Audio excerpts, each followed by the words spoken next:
Okey.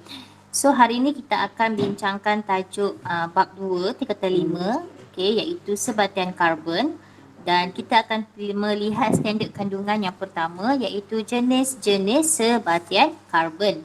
Okey. So kriteria kejayaan dekat sini, kalau kamu tengok ada 3 kriteria kejayaan yang kamu perlu capai, okey, kamu perlu capai. Iaitu yang pertama, kamu dapat menyatakan maksud sebatian karbon dan hidrokarbon. Okey, kamu tahu sebatian karbon tu apa, hidrokarbon tu apa. Kemudian, kemudian kamu dapat yang pertama. Yang kedua, kamu dapat menyatakan satu daripada dua jenis sebatian karbon dan hidrokarbon. So nanti bila kita bincang tentang sebatian karbon ni dia ada pengelasan dia. Okey. So dia ada jenis-jenis sebatian karbon. Kamu perlu tahulah sebatian karbon apa. Okey, and then hidrokarbon pun sama. Okey, bila kita kelaskan sebatian organik nanti ada yang hidrokarbon dan bukan hidrokarbon. Dan kamu kena tahu hidrokarbon ni pun ada dua jenis. Okey, satu tepu dan satu tidak tepu. So nanti kamu boleh nyatakan jenis hidrokarbon tersebut. Okey, kemudian kamu dapat menerangkan. Okey, kamu dapat menerangkan satu, sekurang-kurangnya satu daripada dua peringkat proses penapisan minyak mentah. Okey, itu yang ketiga. So, ini link kehadiran saya akan bagi sekejap lagi 10 minit kelas berakhir. So, mari kita lihat pengenalan sebatian karbon. Okey, saya besarkan sedikit. Okey, buletin ini kamu boleh rujuk dalam buku teks, muka surat, kalau tak silap saya 72. Betul tak 72?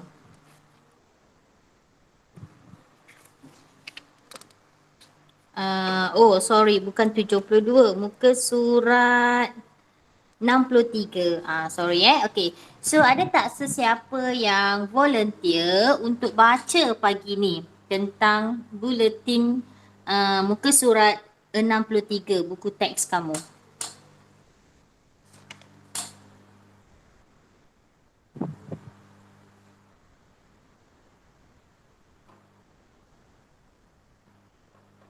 Hello guys. Boleh dengar tak suara cikgu? Diam je. Boleh. Okey. Asfar boleh tolong bacakan tak buletin yang cikgu tengah paparkan ni? Muka teks muka surat 63. Ya.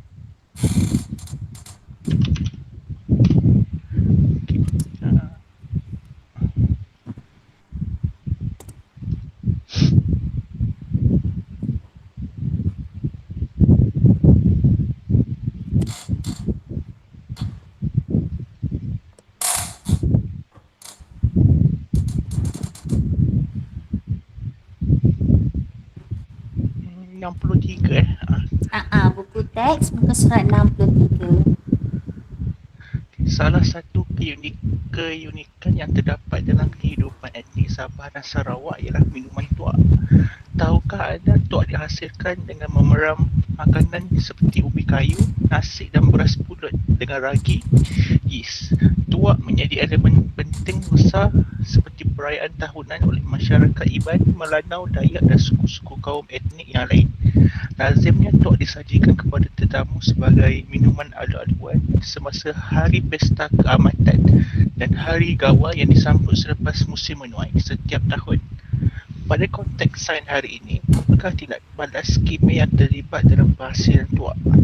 Jawapannya amat mudah. Sebenarnya tuak ialah sejenis minuman yang disediakan melalui proses penapaian. Penapaian ialah penguraian molekul besar seperti karbohidrat, iaitu sukrosa atau glukosa kepada molekul kecil seperti etanol, lupa dah. C2H5OH. C2H5OH oleh yeast. Yeast merembeskan enzim zimase yang menukarkan glukosa kepada etanol C2H5OH dan karbon dioksida CO2. Sebagai peringatan, tuak dapat membawa kesan yang mudarat seperti mabuk, bahaya dan muntah sekiranya diminum berlebihan. Okay, thank you so much Asfar. Alright, go off camera Okay, so Tadi cikgu dah highlight istilah-istilah penting yang kawan kamu sebut semasa dia membaca buletin ini. So, kita lihat. Pernah dengar tak tuak ni? Pernah. Okey. Pernah. Okey. Tuak ni dia sebenarnya satu minuman yang mana kita hasilkan dia daripada kita peram makanan yang mengandungi karbohidrat. So, ubi kayu, beras pulut, tu semua makanan yang mengandungi karbohidrat. Dan dia menggunakan satu bahan tambahan. Okey, bahan tambahan. Kalau dalam kimia kita katakan dia menggunakan satu mikroorganisma iaitu ragi ataupun yeast. Yeast ni adalah salah satu contoh mikroorganisma. Okey, so macam mana tuak ni boleh dihasilkan daripada ubi kayu, nasi, beras pulut bagai tu? Dia melalui satu proses yang kita panggil proses penapaian. Okey, sebenarnya tuak ni dia sejenis minuman yang beralkohol. Sebab tu dia mabuk kalau kita minum banyak-banyak. So, penapaian ni apa? Penapaian ni pula dia adalah satu proses penguraian yang molekul besar seperti karbohidrat. So contohnya yang dia ambil daripada ubi kayu, nasi, beras pulut tu dia adalah molekul yang besar. Molekul besar ni dia mengandungi rantai karbon yang banyak. So contohnya kalau glukosa C6H12O6. Ini adalah formula glukosa. Glukosa ni adalah gula yang terdapat di dalam makanan. Okey. So melalui proses penapaian dia tambah yeast. Okey, dia akan tambah dengan yeast. Sebab apa dia menggunakan yeast? Sebab yeast ni dia akan merembeskan enzim zimis. Yang mana yeast ni dia akan tukarkan glukosa tadi kepada etanol. Okey, dia akan tukarkan kepada etanol. Jadi daripada C6 dia akan menjadi C2H6O. Okey, dan juga CO2. Nampak daripada rantai karbon yang besar ni, daripada C6 dia menjadi C2 dan hasil sampingan dia adalah karbon dioksida. So, kalau kita lihat persamaan ni, sama tak macam persamaan yang cikgu buat? Sama kan?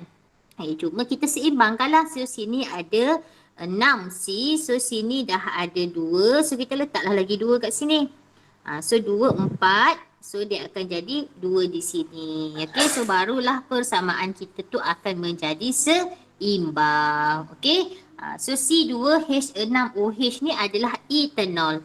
Nanti kita akan belajar dalam siri homolog macam mana kita nak tahu nama bagi kumpulan-kumpulan siri homolog itu. Okay, so etanol ni adalah kumpulan alkohol. Okay, so sekarang kita nak lihat. Okay, jadi cikgu kata kita punya kriteria kejayaan. Yang pertama kita kena tahu maksud. Awak boleh nyatakan maksud sebatian karbon dan hidrokarbon, betul? Jadi kita nak lihatlah apa dia itu sebatian karbon dan hidrokarbon.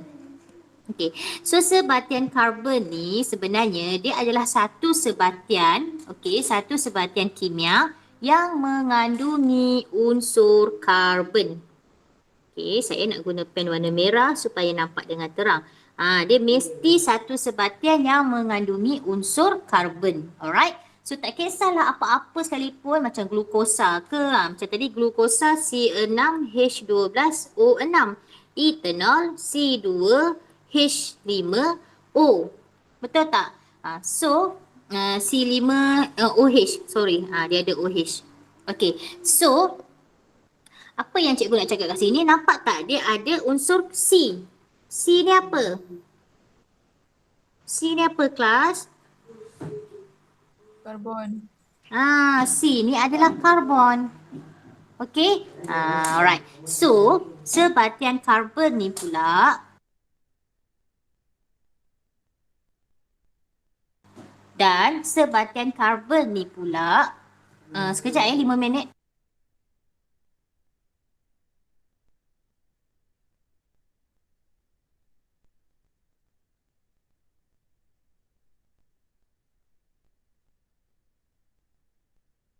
Okey, dan sebatian karbon ni pula dia ada dua. Okey, dia ada dua iaitu yang pertama sebatian karbon organik dan sebatian karbon tak organik. Apa benda? Tapi sekarang kita tak panggil sebatian karbon lah, kita terus sebut sebatian organik dan sebatian tak organik. So, apakah itu sebatian organik? Okey, sebatian organik ni adalah satu sebatian yang berasal dari benda hidup. So kita lihat dia berasal daripada apa? Dan kalau dia berasal daripada haiwan, tumbuhan dan juga haiwan dan tumbuhan lah kan, benda hidup kan. So kalau dia berasal daripada haiwan dan tumbuhan, makanya kita katakan dia adalah sebatian organik. Tapi kalau dia bukan berasal daripada haiwan, okey, contohnya macam gas karbon dioksida. Gas karbon dioksida itu ada unsur karbon kan, CO2. Tapi kita semua tahu karbon dioksida ni dia bukanlah daripada haiwan, bukan daripada tumbuhan. Jadi kita kata dia bukan sebatian organik. Jadi dia adalah sebatian tak organik. Right? Okey. So sekarang kamu dah faham apa itu sebatian karbon, iaitu sebatian yang mengandungi unsur karbon. Okey. Kemudian kita nak tengok hidrokarbon ni apa. Okey. So tadi kita dah tengok satu sebatian organik, satu sebatian tak organik. Sebatian organik ni pula kita boleh kelaskan dia kepada dua kumpulan, iaitu yang pertama adalah bukan hidrokarbon dan yang kedua adalah hidrokarbon. Okey, cikgu nak tengok dulu yang kedua ni iaitu hidrokarbon. Okey, hidrokarbon ni apa? Kejap ya.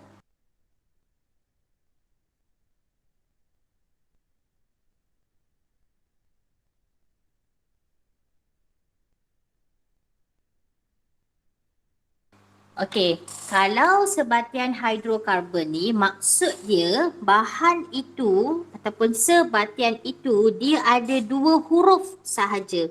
C, H. C tu apa? Karbon. H tu apa? Hidrogen.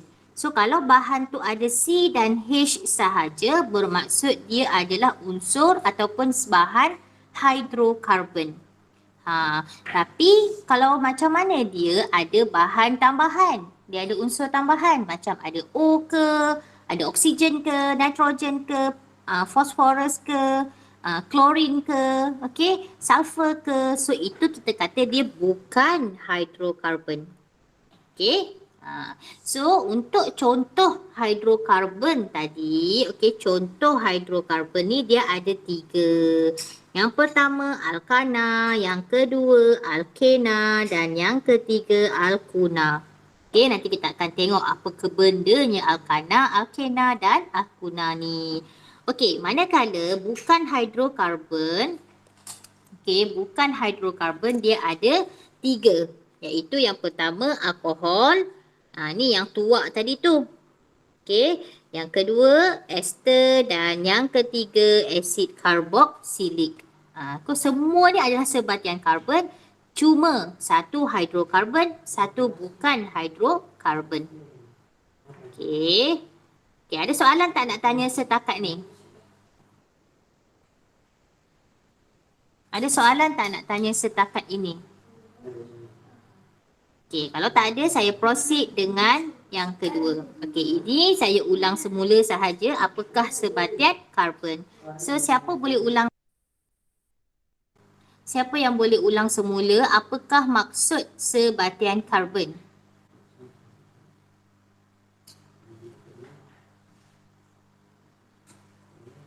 Siapa boleh ulang semula apakah maksud sebatian karbon? Sebatian yang mengandungi unsur karbon. Betul, sebatian yang mengandungi unsur karbon. So dekat sini contoh sebatian contoh sebatian karbon ada banyak. So contoh inilah dia punya. Ini kita panggil apa? Bila ada susunan macam ni, kita panggil ini adalah formula struktur. Okey, ini adalah formula struktur. So Apakah contoh sebatian organik? Sebatian organik ni dia mesti berasal daripada benda hidup. Okey. Manakala sebatian tak organik ni benda bukan hidup. So contoh dia sebatian oksida karbon macam karbon dioksida, karbon monoksida. Okey, ataupun sebatian karbonat. Sebatian karbonat ni apa? Sebatian karbonat ni macam kalsium karbonat, natrium karbonat. Itu semua adalah sebatian karbonat dan juga sebatian sianida. Okey. Okey. So, ni yang cikgu terang tadi tu, hidrokarbon dan bukan hidrokarbon. Okey. So, tadi cikgu dah terang yang hidrokarbon dan bukan hidrokarbon. So, kita nak lihat dekat sini. Contohnya, yang mana satu hidrokarbon? Yang mana satu hidrokarbon? Kalau kita lihat kat sini, hidrokarbon adalah petrol, kemudian gas asli dan juga dua ni sahaja. Kenapa cikgu kata petrol dan gas asli? Sebab dia mengandungi hanya dua unsur sahaja, CH. Okey, gas asli pun sama, CH. Kalau awak perasan, petrol ni daripada apa? Bahan api fosil kan, betul tak? Okey, dia daripada bahan api fosil, iaitu dia daripada petroleum. Manakala gas asli pun dia daripada bahan api fosil. So sebenarnya bahan api fosil ni lah hidrokarbon. Okey.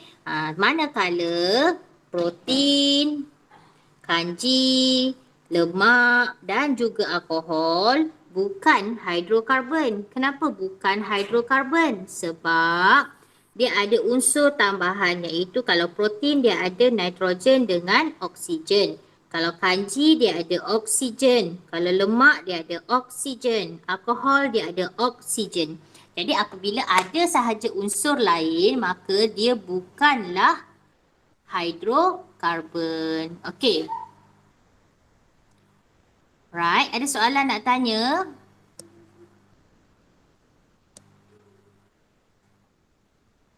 Ada soalan nak tanya ke? Tak ada. Okey, tak ada. Alright, good. So, kalau tak ada soalan, kita proceed kepada jenis hidrokarbon.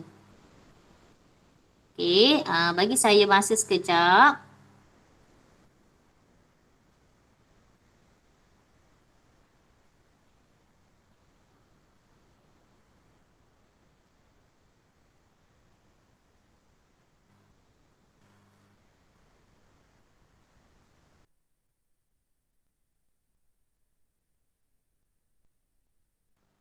Okey, so kita lihat dekat sini hidrokarbon tadi dia ada dua jenis. Tadi organik ada dua, hidrokarbon dan bukan hidrokarbon. Sekarang hidrokarbon dah ada dua jenis, iaitu yang pertama hidrokarbon tepu dan yang kedua hidrokarbon tak tepu. Okey, apa benda hidrokarbon tepu ni? Okey, hidrokarbon tepu ni adalah hidrokarbon, okey, yang CH tadi tu dia punya ikatan antara karbon to karbon, dia ada satu ikatan tunggal sahaja. Bukan satu, dia hanya mengandungi ikatan tunggal sahaja. Okey, contoh dia apa? Contoh dia, cikgu ambil dekat sini propana. Okey, propana ni dia ada 3 karbon. So kalau pro dia ada 3 karbon. Okay, so macam mana nak lukis? Macam ni, C1, C1, C. Bila cikgu lukis macam ni, kita kata ini adalah formula struktur.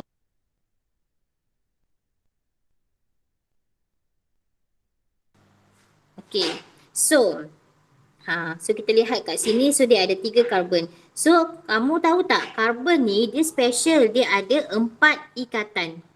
Apa maksud 4 ikatan tu? Cuba tengok bawah tu, cikgu lukis karbon ni dia ada 4 ikatan. So, dia boleh ada 4 ikatan. 1, 2, 3, 4. 1, 2, 3, 4. 1, 2, 3, 4.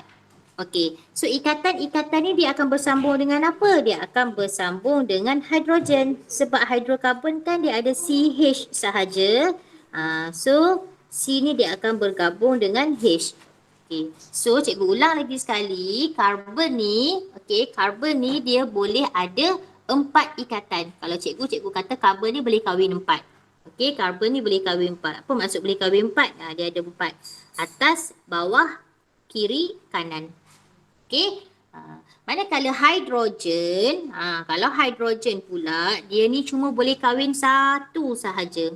Okey, dia cuma boleh kahwin satu. So, dia boleh kahwin pada satu je lah ikatan. Okey, ikatan garisan ni menunjukkan ikatan tunggal. Okey, so ini, sekejap. Dekat sini, ikatan karbon antara karbon itu menunjukkan ikatan tunggal antara karbon.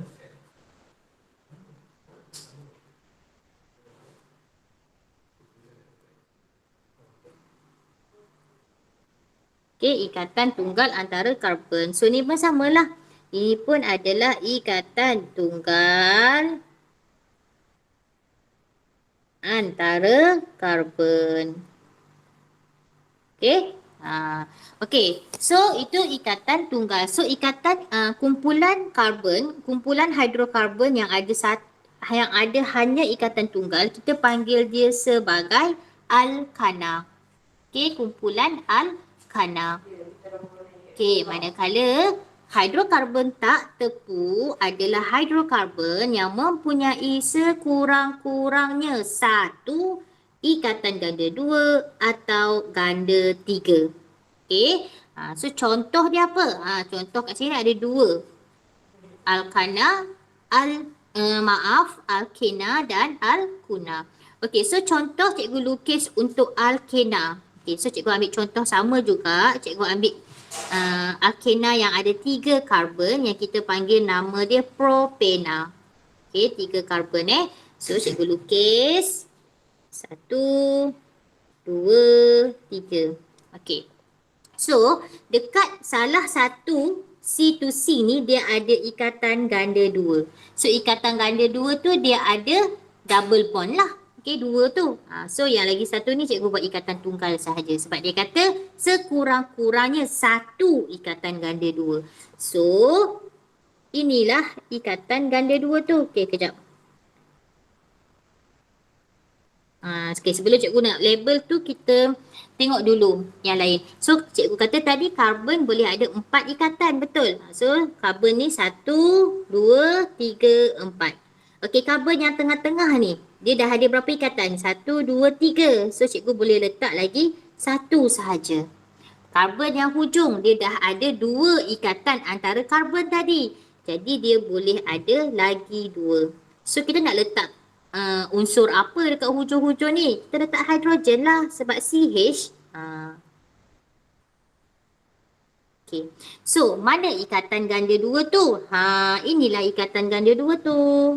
Okay, ini ikatan ganda 2 antara karbon.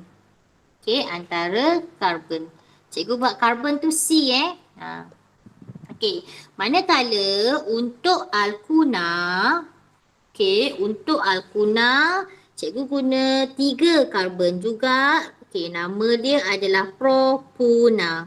Jangan risau, nama tu nanti cikgu akan bincang lagi dalam tajuk siri homolog. So kita lukis ada 3 karbon, 1, 2, 3. Okey, so antara kita tengok antara karbon tu ada satu ikatan ganda 3. Macam tu. Okay. So, bila ni, bila karbon yang hujung, dia dah ada satu ikatan. So, cikgu tambah lagi 3. Okay, karbon yang tengah boleh tambah tak? Karbon yang tengah ni boleh tambah tak? Tak. Ikatan. Tak boleh. Dia dah cukup kan? 1, 2, 3, 4 dah cukup. So yang hujung sini pun cikgu boleh tambah satu sahaja lagi. Sebab dia dah ada 3. So tambah 1, 4. So ikatan tu kita kena gabung dengan hidrogen. Okay. So dekat mana ikatan ganda 3 dia tu? Inilah dia ikatan ganda 3. Cikgu, kalaulah dia ada 2 ikatan double bond macam ni boleh ke? Boleh. Ini pun kita panggil hidrokarbon tak tepu. Dia ada 2 ikatan ganda 2. Sebab dekat sini dia kata sekurang-kurangnya. Okey, faham? Okey, boleh tak sekarang? Cikgu kecilkan sikit supaya kamu nampak. Okey, jangan risau, nanti record kelas ni cikgu boleh share dengan kamu so that kamu tengoklah celah bahagian mana yang kamu tak berapa jelas, kamu tak berapa faham. Okey, so sekarang kita nak tengok aktiviti 2A dalam buku teks. Okey, so semua buka buku teks aktiviti 2A. Muka surat 66. Okey, so semua dah buka kan? Okey, so kita nak melihat aktiviti ini secara berpasangan tapi memandangkan kita buat secara online, so cikgu akan buat ujian pentaksiran secara lisan. Cikgu akan panggil nama dan kamu nyatakan jawapan kamu, okey? Alright, so soalan yang pertama, kalau ada yang volunteer nak jawab, lagi suka, boleh raise your hand. Okey, boleh raise your hand. Okey, so soalan 2A. Okey, saya memang menilai TP 1, 2 dan 3 sekarang Alright, so soalan yang pertama, kelaskan sebatian yang berikut kepada sebatian organik. Sebatian organik atau sebatian tak organik. So jawapan dia sama ada organik ataupun tak organik. Okey. So sekarang cikgu nak tanya dulu untuk A, propanol. Ada yang nak menjawab? Propanol.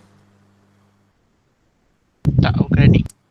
Yes, propanol adalah tak organik. Betul. Okey, so tak cikgu buat cikgu buat pangkah je lah tak organik. Okey, yang kedua karbon dioksida. Sekejap. Propanol tak organik ke? Kan? Okey, sekejap ya. Okey, propanol ni dia daripada alkohol kan? Kita patah balik. Propanol ni daripada alkohol. So alkohol adalah sebatian Mineral.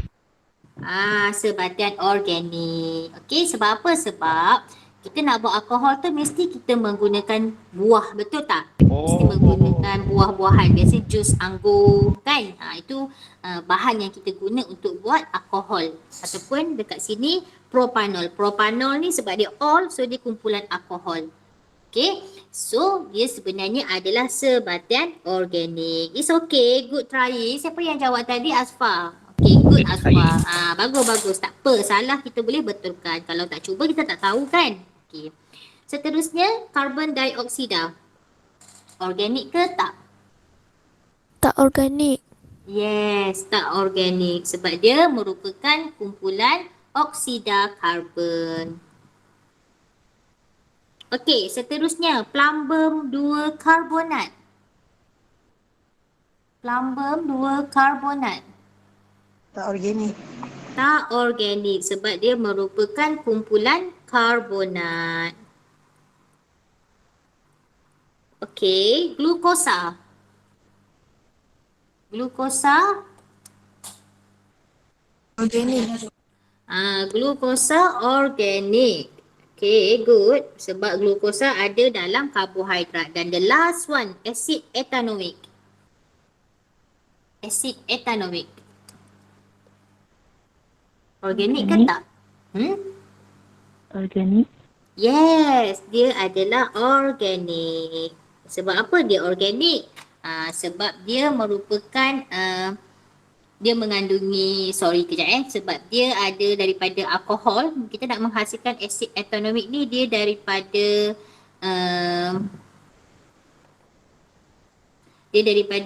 hidupan juga makanan. Daripada buah-buahan pun boleh kita menghasilkan asid ethanoic. Okey, so seterusnya dia suruh kita nyatakan istilah. Okey, dia suruh kita nyatakan istilah bagi setiap pernyataan yang berikut. So cikgu tunjukkan satu contoh 2A, sebatian yang mengandungi unsur karbon. So untuk 2A ni istilah untuk sebatian yang mengandungi unsur karbon kita katakan sebatian karbon. Okey, soalan B. Hidrokarbon yang mempunyai ikatan tunggal sahaja. So apakah istilahnya?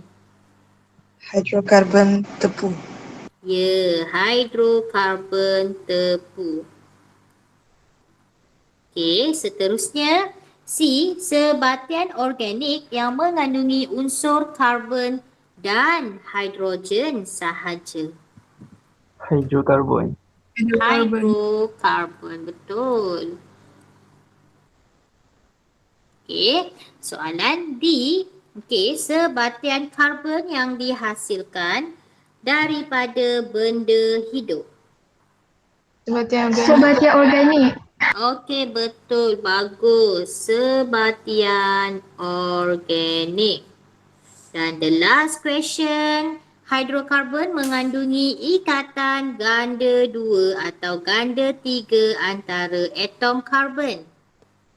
Hidrokarbon tak tepu. Ya, betul. Hidrokarbon tak tepu. Okey, good. Maksudnya semua dah mencapai TP 1 dan 2 pada hari ini. Okey, so setakat ni lah. Okey, so apakah sumber hidrokarbon? Tadi kita dah belajar kan hidrokarbon ni ada yang tepu, ada yang tak tepu lah, alkana lah, alkena lah, dan kita tahu sebenarnya hidrokarbon ni adalah sebatian organik yang mengandungi unsur C dan H. Okey, so sumber utama hidrokarbon ni dia daripada petroleum, okey, ataupun kita kata minyak mentah. Okey. So macam mana petroleum ni boleh terbentuk? Petroleum ni semua kamu dah belajar daripada form 1, form 2, form 3 kamu dah belajar. Petroleum ni dia terbentuk daripada perebutan tumbuh-tumbuhan dan juga haiwan yang telah mati dekat dasar laut yang mengambil masa berjuta-juta tahun dahulu. Dan juga petroleum ni dia adalah campuran hidrokarbon, sama ada hidrokarbon itu ringkas ataupun berantai panjang. Okay, so petroleum ni awak pernah dengar kan orang cari gali minyak dekat pelantar kan?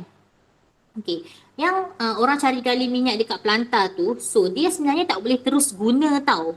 Minyak yang dia jumpa tu, minyak mentah yang dia jumpa tu tak boleh terus guna. Dia kena proses dahulu. Okey, jadi petroleum ni kita kena asingkan kepada pecahan-pecahan dia. Okey, sebelum dapat digunakan. So macam mana kita nak asingkan petroleum ni kepada pecahan-pecahan dia? Kita menggunakan satu proses yang kita panggil proses penapisan minyak. Okey, proses penapisan minyak. So dalam proses penapisan minyak kita ada dua peringkat, iaitu yang pertama peringkat penyulingan berperingkat dan peretakan. Okay, untuk penyulingan berperingkat cikgu tak risau sebab actually kamu dah belajar. Pernah dengar tak penyulingan berperingkat petroleum?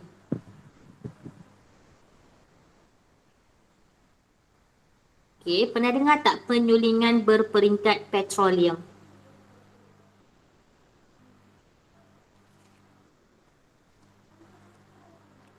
Okey, penyulingan berperingkat petroleum ni kamu dah pernah bincang, kita dah pernah bincang ataupun kamu pernah pelajari semasa kamu berada di tingkatan 3 sebenarnya. Cikgu ingat sebab cikgu mengajar tingkatan 3 juga. So, okey, pecahan hidrokarbon dalam petroleum ni kita asingkan pada suhu yang berlainan mengikut saiz hidrokarbon. Kenapa dia kata kita asingkan pada suhu berlainan ikut saiz hidrokarbon? Kamu tengok dekat sini, tahukah anda? Okey, dia antara hidrokarbon. Contohnya lah kan, macam satu CH, satu molekul CH, satu molekul CH. Ni CH banyak-banyak lah H. CH ni dia ada ikatan antara molekul tersebut. So, apa ikatan antara molekul ni? Ikatan antara molekul ni nama dia Dyer van der Waals. Okay, so semakin besar saiz molekul itu, semakin kuat daya van der Waals. Jadi, kalau semakin kuat daya van der Waals itu, semakin banyaklah. Semakin bertambahlah takat didih dia kan.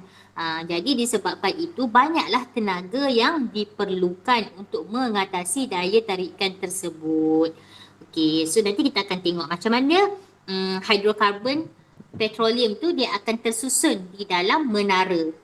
Menara penyulingan, menara kondenser tu.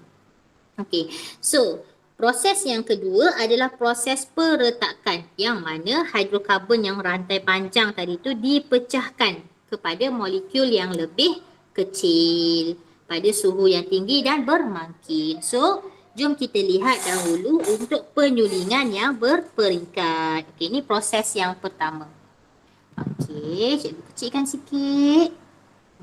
Okey, ini sebenarnya sama je. Cikgu ambil daripada buku teks je. Okey, cikgu memang ambil nota daripada buku teks supaya sambil-sambil kamu dengar cikgu terang, kamu boleh buat catatan dekat buku teks kamu. Ataupun dekat modul pun sama juga.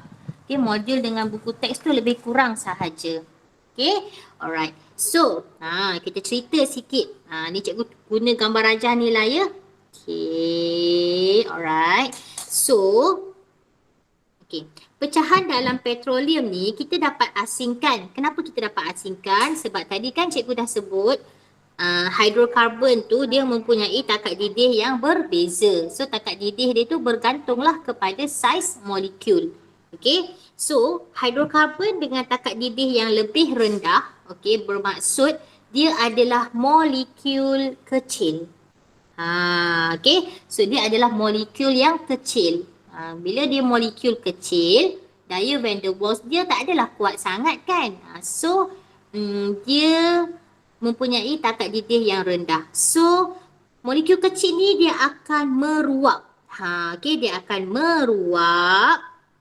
Okey, sekejap. Okey, dia akan meruap dan naik ke bahagian atas menara. So dia akan duduk dekat kawasan sini.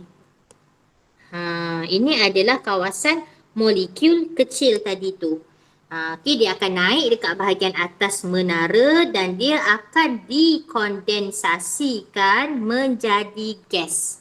Okey, dia akan dikondensasikan dan menjadi gas. So dia akan dialirkan keluar. So dia akan asingkan lah ni gas petroleum, petrol, nafta, kerosin. Kerosin ni dah hampir campuran dah lah. Okay. So gas petroleum ni untuk kita guna memasak dekat rumah hari-hari. Okay. So bahan api kenderaan bermotor, bahan mentah. So ini adalah bahagian hidrokarbon yang bermolekul kecil. Manakala hidrokarbon dengan takat didih yang lebih tinggi ataupun kita katakan hidrokarbon yang molekul dia besar, dia akan terkumpul. Terkumpul dekat mana? Dia terkumpul dekat bahagian bawah menara ni. Okey, dan dia akan dikondensasi dan akan dihasilkan sebagai cecair. Okey, dia akan dikeluar sebagai cecair iaitu minyak diesel, minyak pelincir, minyak bahan api, bitumin. Bitumin ni kita guna untuk turap jalan. Kalau minyak bahan api ni untuk bahan api kapal dan juga stesen jana kuasa. So, ada dua kegunaan utama dalam pecahan hidrokarbon ni. Yang pertama sebagai bahan api. Kalau kita tengok bahan api apa? Gas memasak tu bahan api lah. Kenderaan bermotor pun bahan api. Kapal terbang pun bahan api. Kenderaan berat pun bahan api. Dan lagi satu kita gunakan sebagai bahan mentah dalam industri petrokimia iaitu nafta ni. Okey? Okey, ada soalan nak tanya tak setakat ini? Okey. So kalau tak ada soalan nak tanya, cikgu sambung dengan proses yang kedua iaitu proses peretakan. So tadi petroleum minyak mentah tu dia dah asingkan ikut juzuk-juzuk dia, ikut pecahan dia. Tapi masih ada lagi hidrokarbon yang rantai panjang. Okay. So hidrokarbon yang berantai panjang ataupun kita kata molekul besar ni, dia akan dipanaskan. Okay, dia akan mengalami proses yang kedua lah. Dia akan dipanaskan pada suhu dan tekanan yang tinggi. So dekat sini dia menggunakan mangkin campuran aluminium oksida dan silikon 4 oksida. Okey, dan proses peretakan ini dia akan hasilkan hidrokarbon yang lebih kecil macam petrol dan juga hidrokarbon alkena dan alkana berantai pendek sebagai bahan mentah. Sebab tadi kita dah bincang ada dua kegunaan utama kan hidrokarbon iaitu satu bahan api yang lagi satu bahan mentah. Okey, inilah contoh proses peretakan tu. Okey, so kita lihat contoh yang pertama. Ni contoh dia molekul rantai panjang. Ada berapa? Macam awak bayangkan rantai manik tu kan. Rantai manik yang panjang tu. Kita bagi dia satu tekanan yang tinggi. haba yang tinggi dan kita letakkan dia makin. So rantai yang panjang tadi tu dia akan apa? Dia akanlah pecah jadi molekul hidrokarbon yang rantai pendek. So saya ada berapa rantai? 1, 2, 3, 4, 5, 6, 7, 8, 9, 10, 11, 12, 13, 14, 15, 16. 16 rantai. So bila dia pecah jadi berapa? 1, 2, 3, 4, 5, 6, 7, 8, 9. So dia ada 9, 3, 2. So dia akan hasilkan tiga molekul yang kecil. Daripada satu molekul rantai panjang, dia akan hasilkan 3 molekul yang rantai pendek. So sebenarnya tak payah kira pun ni. Dia tak ada kaitan pun. Okey, tak payah kira. Alright. Itu contoh yang pertama. Contoh yang kedua, macam ni kan. Molekul hidrokarbon yang berantai panjang. So sini ada 1, 2, 3, 4, 5, 6, 7. So dia ada C7, 1, 2, 3, 4, 5, 6, 7, 8, 9, 10, 11, 12, 13, 14, 15, 16. Dia ada H16. Maknanya dia ada 7 karbon, 16 hidrogen. Bila dia pecahkan melalui proses peretakan, ni proses peretakan lah ni. Okay, bila dia pecahkan, dia akan hasilkan 2 rantai hidrokarbon yang baru. Iaitu yang pertama adalah etena. Etena ni C2H4. Okey, nampak? Daripada C7 dia pecah jadi C2H4 dan lagi satu dia akan pecah jadi C5H12. Okey, dia akan hasilkan pentana dengan etena. Daripada pentena. Daripada heksana. Ni heksana. Yang C7 ni adalah heksana. So daripada heksana tu dia pecah jadikan 2 rantai pendek. Dan yang ketiga, contoh yang ketiga daripada dekana. Dekana ni ada rantai karbon dia 10H22. Dia pecahkan jadi pentena. Pentena ni dia ada 5 rantai karbon. Dan juga hasil tambahan dia adalah hidrogen. Okey. Boleh faham proses peretakan? Okey. Seterusnya, kita nak lihat. Tadi kita dah belajar tentang hidrokarbon ni, kita kena cari gali kan. Dan proses tu dan dia punya petroleum tu mengambil masa yang lama, yang berjuta-juta tahun. Jadi, kita tahulah hidrokarbon ni adalah salah satu sumber bahan api yang akan habis. Okey, yang tak boleh diperbaharui. Jadi kita kena cari apa sumber alternatif hidrokarbon ni. Satu hari nanti kalau semua habis dah minyak mentah tu dah dicari gali dah tak ada dah. So kita nak guna apa untuk jana elektrik? Kita nak guna apa untuk bahan api? So kita kena cari satu sumber yang boleh diperbaharu, yang kita boleh hasilkan daripada pelbagai proses kimia untuk kita gantikan bahan api fosil ni. So alternatif yang kita ada adalah biogesium. Biogesium ni apa? Biogesium ni adalah bahan organik. Ingat dia kenapa organik? Sebab dia daripada haiwan dan tumbuhan. Okay, dan dia mengandungi tenaga yang tersimpan daripada matahari. Okey. So contoh-contoh biodiesel ni adalah biodiesel. Biodiesel ni kita boleh kita hasilkan dia daripada minyak masak ataupun minyak masak terpakai tu pun boleh, iaitu daripada kelapa sawit kan. Yang kedua adalah biogas. Biogas ni kita boleh hasilkan daripada sisa makanan, iaitu gas metana. Dan juga bioetanol daripada minyak ni daripada kelapa sawit juga. Okay, daripada kelapa sawit, sisa kelapa sawit tu. Okay, so daripada ni lah kita boleh menghasilkan kita menghasilkan biogesium. Dan biogesium ni adalah sumber alternatif untuk menggantikan hidrokarbon. Okay. Ada soalan tak nak tanya? Ke ada soalan dekat ruangan chat yang saya tak perasan? Okey, tak ada. Alright, so dekat dalam bahagian ni ada satu eksperimen, iaitu aktiviti makmal 2A muka surat 69. Saya tak bincang sebab kita tak bincang lagi lah eksperimen. Nanti bila ada hari yang saya nak bincang eksperimen, kita akan bincangkan kemudian. Okey, dan ada satu projek PBN, iaitu kita nak melaksanakan kita nak menghasilkan bioetanol sebagai sumber tenaga alternatif hidrokarbon daripada sisa organik. Ini kita akan bincangkan pada slot yang cikgu akan letak, cikgu akan buat. Okey, ini adalah tugasan kamu. Okey, Okay, tolong screenshot sikit ni latihan dia, latihan kita untuk hari ni. Iaitu uji diri 2.1 buku teks muka surat 70. So ini cikgu akan kira sebagai PBD TP1 hingga 4. Okey, cikgu tak akan bincang dalam kelas, kamu jawab dan hantar di dalam Google Classroom. Okey, so ni kamu nak jawab dekat mana? Kamu jawablah dalam buku tulis, buku latihan kamu. Okey, nak guna buku tahun lepas pun boleh. Sebab cikgu tahu tahun ni memang cikgu jarang bagi latihan daripada buku teks buat masa ni.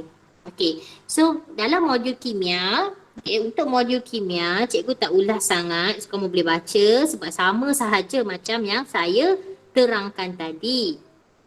Okey, alright, kamu boleh bacalah ni semua, tolong baca, fahamkan. Ni tentang eksperimen kaedah penyulingan berperingkat di makmal. Okey, ni kegunaan pecahan yang berbeza daripada minyak mentah. Ini yang cikgu nak tengok. Okey, cikgu nak tengok latihan. Okey. So, latihan 1.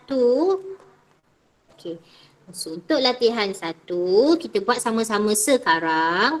Okey, dia suruh kita kelaskan bahan berikut kepada hidrokarbon dan bukan hidrokarbon.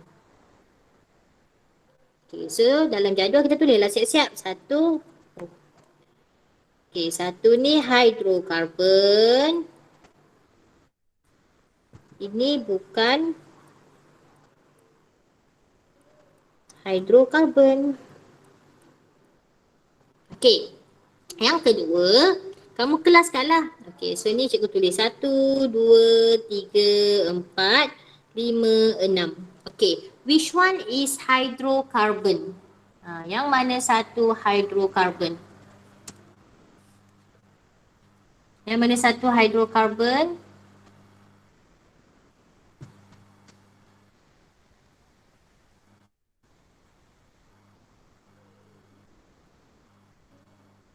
Ada tak yang tahu hidrokarbon yang mana?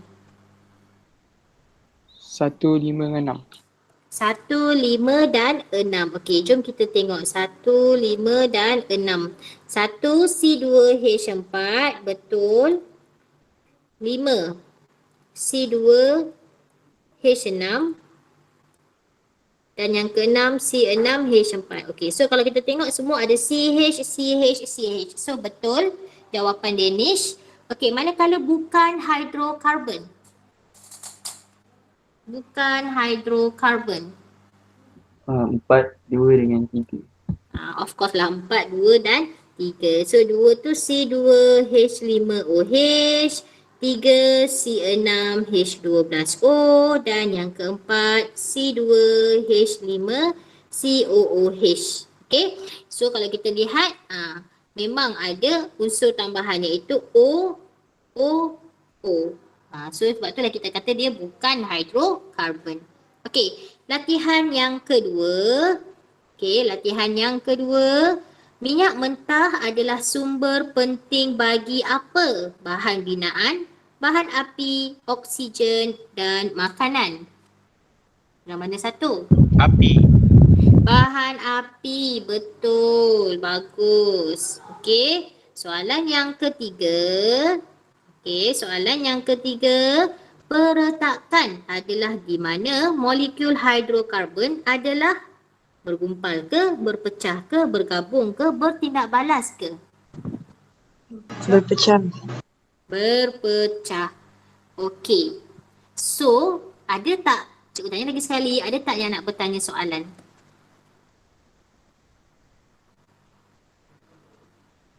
Okay.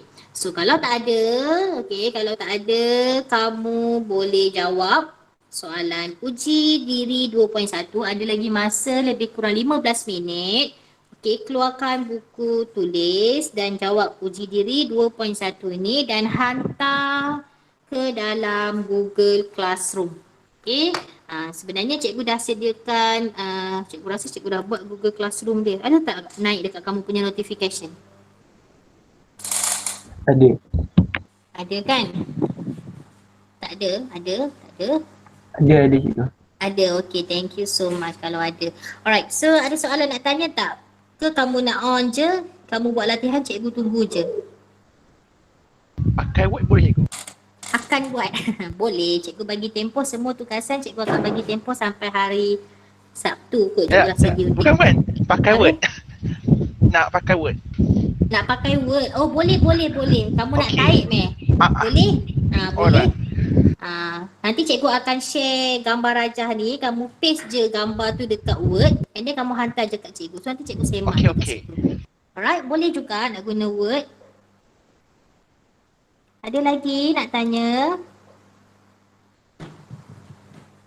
Okay. So kamu boleh sambil-sambil tu cikgu bagi masa untuk kamu jawab latihan. Ada lagi 15 minit.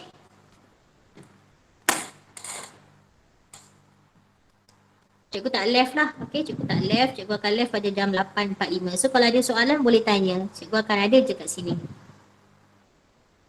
Saya nak call seorang-seorang yang belum join kelas cikgu ni. Ada tak yang ada masalah internet yang kamu tahu?